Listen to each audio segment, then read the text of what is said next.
So we have sketched below is the graph of f. And then we have points which is -1 and 1. And then is on f. The horizontal and the vertical asymptotes intersect at -2 and -3 again. And then the first question says determine the equation of f again. Now, equation of f, we know which f is a parabolic function. So the standard form of a parabolic function is given by this equation again. Then we'll say 4.1. It means we can start by getting q again. What is q? Q is represented by what we call the horizontal line again, which is the horizontal asymptote. Then we'll say which here we know which y is equal to -3 again, meaning which q is going to be equal to what? -3. And then it means which will say which we have y, which is going to be equal to a all over x plus p again. And then we come and say, okay, now that we know what is this one, let's tell them which this one here is going to be what again. And then they'll give us 1 mark for that one. What else do we know? We also know which p is the value that we're going to substitute so that we can get the vertical line again. What is our vertical line? It's -2. Then? If this is -2, what do we expect p to be then? 2.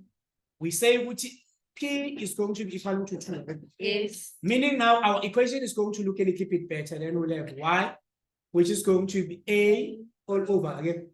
And then we have x. And then we are going to have +2. Yeah, because if you say x plus 2 is equal to 0, then we're going to get what? -2. And then here we still have what? -3. I was still fine. Now the next thing that we're going to do is to sub this point here, which is 0.1 and -1 again. Now, if we sub that point, what are we going to have? We're going to have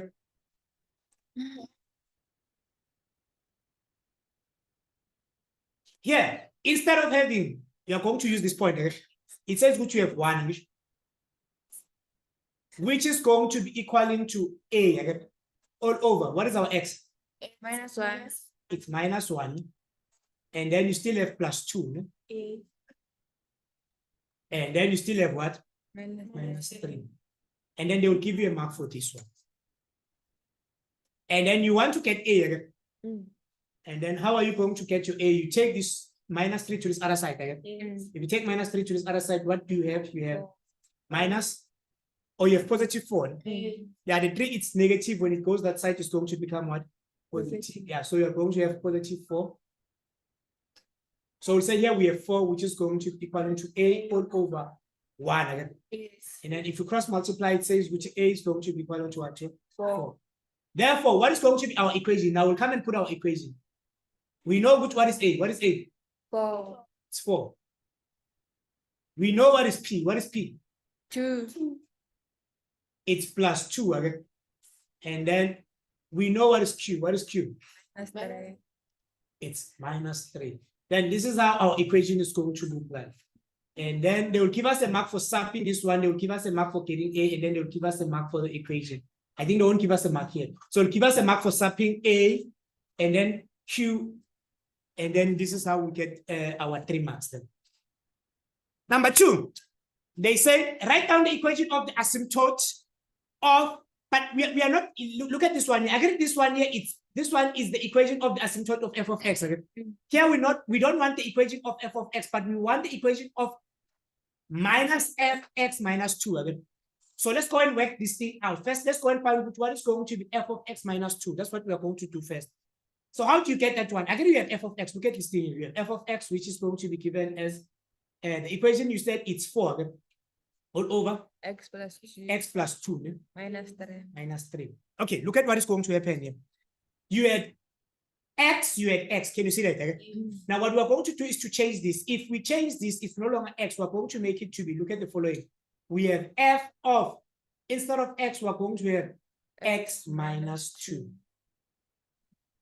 Does this make sense? So it means which everywhere we see x, what are we going to put? We're going to put what? X minus 2. Now, whatever you do on the left-hand side, you're also going to do it on the right-hand side. Everything that you do on the left-hand side, so it's supposed to also happen this side. So you're going to have f, which is going to be equal to, it's x minus 2. And then you're going to have what? Plus. I get this part here. You see this part is this one again. Let me do this so that you'll see it. let's keep the original one exactly the way it is. So this one it's plus 2. So what have we changed, Tina, here? This one, it's x. It was x before, okay? This was x, this one was x. Okay? Now we no longer have x. We no longer have x, we have x minus 2. Even here, we are going to have x minus 2. Okay? Yes. And then we have minus 3. Now, if you simplify this a little bit further, what are you going to have then? Again, this one is minus 2 plus 2. What is minus 2 plus 2? So you have f of x minus 2, which is going to be 4 all over x again, minus 3. Now, where do we get the 0 part? We said minus 2 plus 2. Minus 2 plus 2, it makes us what? See. Okay, what else should we do? The next thing that they said we should do here is to put a negative here. If you put a negative, whatever you do, guys, what is very important is this. Whatever you do on the left-hand side, you should also do it on the right-hand side. So we come and put a negative here. If we put a negative here, we are not allowed to leave our answer as minus f of. Okay? So it means what you are going to say, let's multiply both sides by negative. So we multiply by a negative, and then we multiply by a negative. Negative and the negative is going to give us what? Positive. Then it's this is going to give us f of x minus 2. And then this one here is going to say negative multiplied by positive. What is negative multiplied by positive? Minus 4 all over x. Okay? And then we have negative and negative is going to give us what? Plus 3. Okay, this is the new equation that we have, man. If this is the new equation that we have here, what is going to be the equation of the asymptote of this equation? Q is to 3. Let's start with the vertical line. The vertical line, we're going to say x is going to be 0. x is going to be 0, sure. And then our y is going to be equal to 3. 3, yeah. And then you're going to get 1 mark for this and then 1 mark for the asymptote.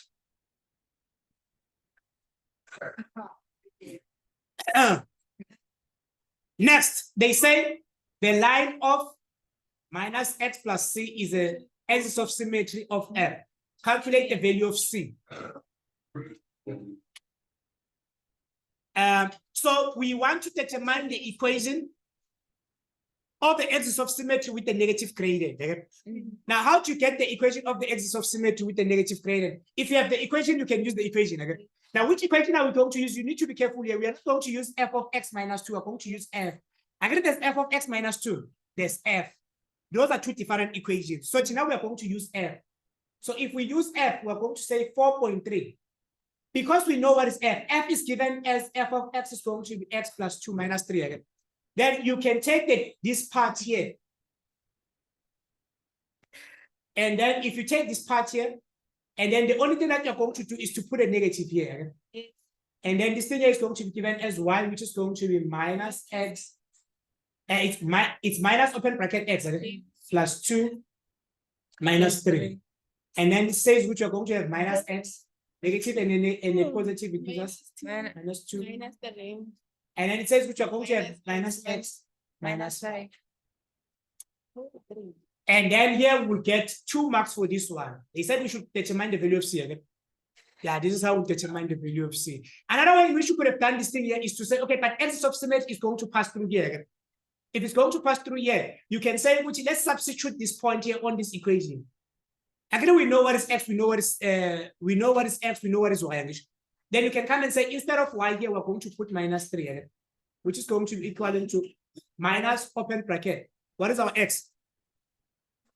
Minus 2 plus c. And then you solve for c. Again, when they wanted c, then you could have done it this way and then you still solve for c.